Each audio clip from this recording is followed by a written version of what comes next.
But with war, you never know. Things change. People go into war, think they're going to win the war, and then they get their asses kicked, and they lose their country, and they lose millions of lives. Nobody goes into a war thinking they're going to lose. They go in. I'm sure that Ukraine thought they were going to win. It's going to be, we're going to win. You're going to beat somebody that's 15 times your size. Biden shouldn't have let that happen. Biden shouldn't have. The man was grossly incompetent. He should have never been there. That would have never happened. But you don't go into a war that's 15 times your size. It's Ken Harbaugh with the Midas Touch Network. Ukraine did not start this war. It did not choose to take on an aggressor 15 times its size. Ukraine was attacked unprovoked as part of Vladimir Putin's imperial project to restore and expand the Russian Empire. And every cabinet member surrounding Trump at this meeting knows that. Yet they have been unable or unwilling to get him to stop saying this. Try to imagine how this comes across to Ukrainians who have spent the last 3 years and 8 months enduring constant Russian assaults, seeing their cities bombed, their loved ones murdered, and being told by the so-called leader of the free world that it is their fault. It begs the question, why does our president keep spewing this lie? I think it's clear, especially after watching his fawning behavior towards Vladimir Putin in Alaska, that Donald Trump has been compromised. Not as a willing Russian agent, that conclusion would require more proof than I have, but as an asset who has not only benefited enormously from Russian disinformation campaigns directed at our country, but who has actually come to believe in the substance of those campaigns. Whenever Donald Trump talks about Ukraine and Russia, it's as if he's living in an alternate reality. But that alternate reality isn't an accident. It's one that many Americans have come to believe. And it is the result of a decades-long campaign by the Kremlin to sow disinformation and discord throughout our politics. No one knows this better than my guest today, Olga Lautman. She is one of our nation's foremost Russia experts and the creator and co-host of the podcast, The Kremlin File, where she dissects Russia's efforts to destabilize Western democracies. Olga's parents emigrated from the Soviet Union, and she maintains strong familial ties to this day with Ukraine. Here's our conversation.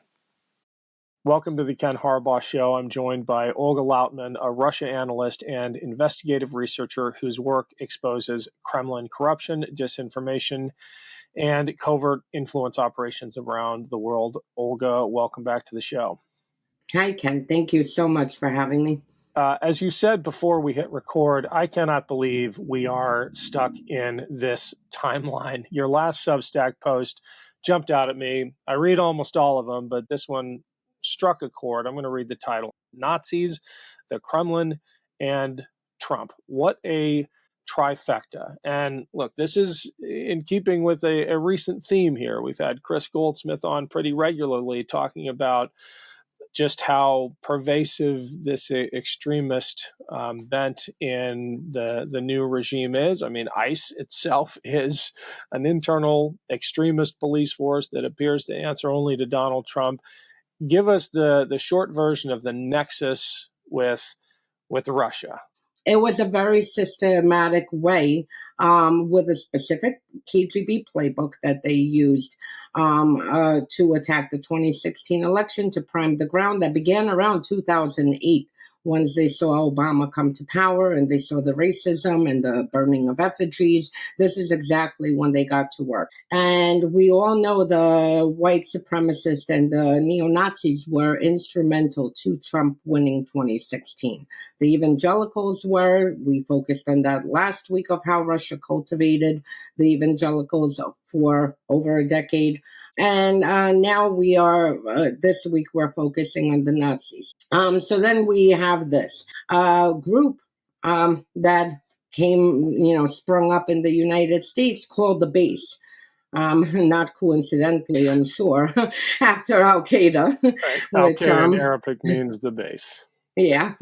So they sprung up, and the founder of the group was in St. Petersburg. Now, this base is extremely dangerous. They're a domestic terrorist group. They have chapters across the globe. They have sent members to St. Petersburg to paramilitary camps for training.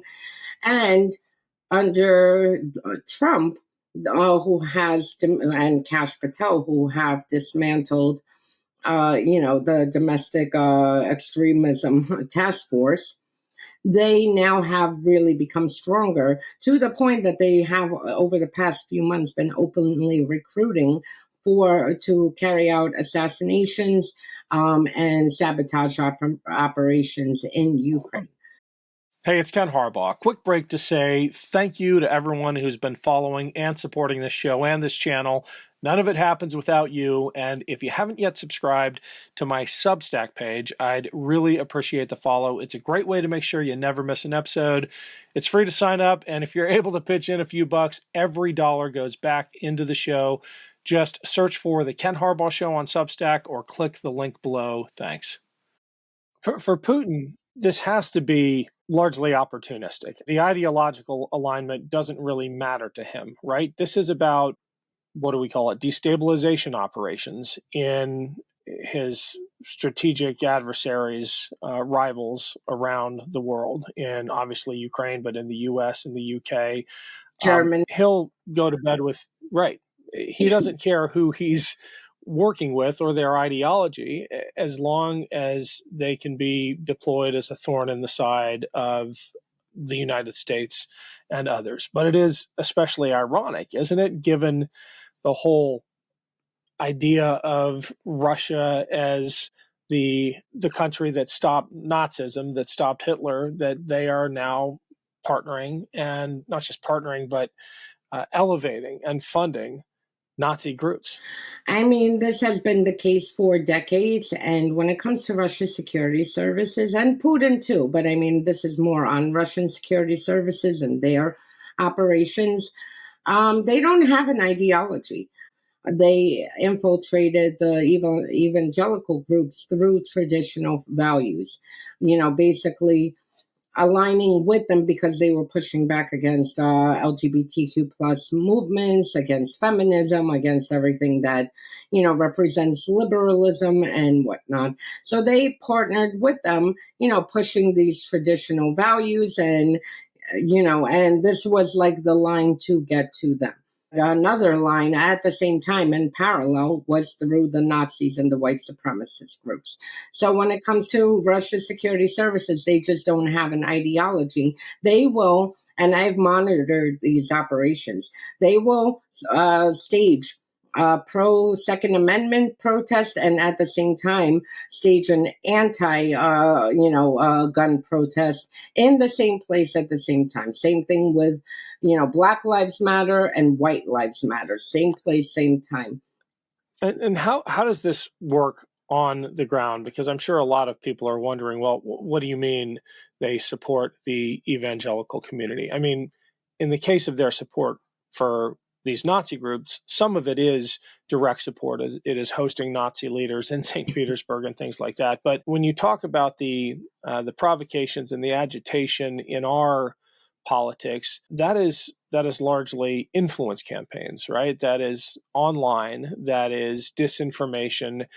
Can you talk about their actual tactics for getting involved in this stuff, and like how do they infiltrate the evangelical community and manipulate the divisiveness that leads to? So when it came to the evangelical community, it was really more about influence operations, although, again, Russia's Orthodox Church, which we laid out last week, is basically a front and an arm of Russian intelligence operations. And I mean, I've said this for so long, and finally you have, countries in Europe who basically are beginning to shut down these churches because it's a national security threat, only because they not only organize operations inside the church, but keep it as it's a hub basically for Russian agents to stage their operations, recruitment.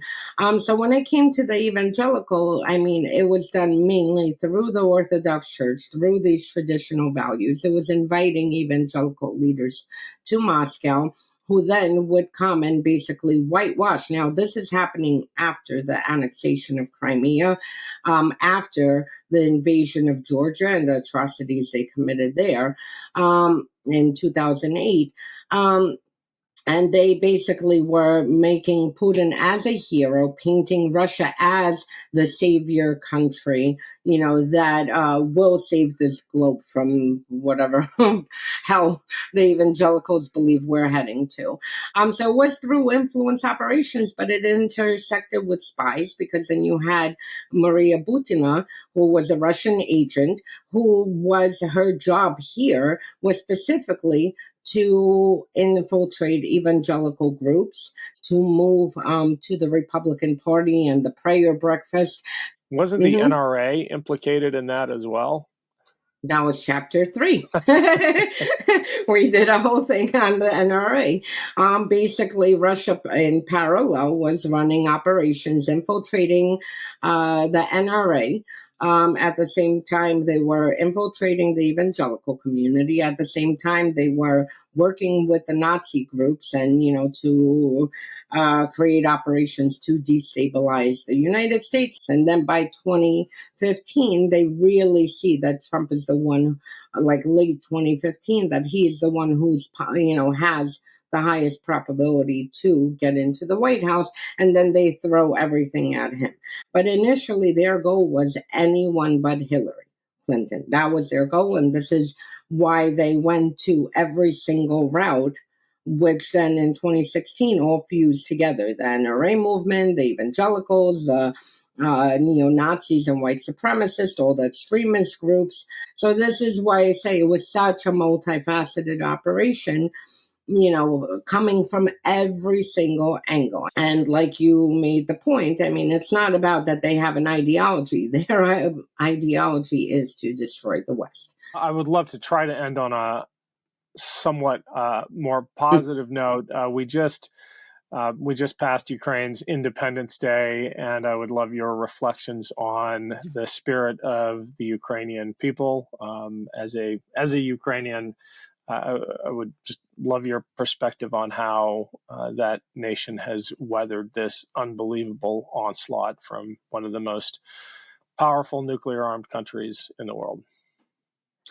I mean, it's devastating, but we've been dealing with this for 11 years now. Now it's just, escalated across the whole country, but Russia initially attacked in 2014. And frankly, this is, it's over a century old, because, Stalin killed 5+ million Ukrainians during Holodomor, which finally, I don't understand why it took several decades to recognize that as a genocide, but this was a man-made famine to erase Ukrainian identity. So honestly, as a Ukrainian, none of this is new.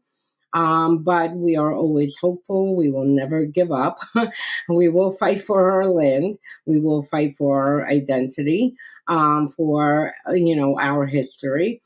Just so people understand, it's not just that Russia, is in a war. This is not a war. Their targets are Ukrainian civilians. They have stolen tens of thousands of Ukrainian children to re-educate them as Russians and basically erase their Ukrainian heritage. So that's my reflections. The fight continues. I hope Americans honestly get a little bit of the Ukrainian spirit, because we ourselves are watching our democracy collapse in front of our eyes. And I hope, that Americans get the Ukrainian spirit to defend their ideals and democracy, and to fight, for what every single military person bled for, to defend our democracy, our freedoms, and everything. Olga, well, thank you. We'll have to leave it there. Always appreciate you coming on. Thank you. Good having you.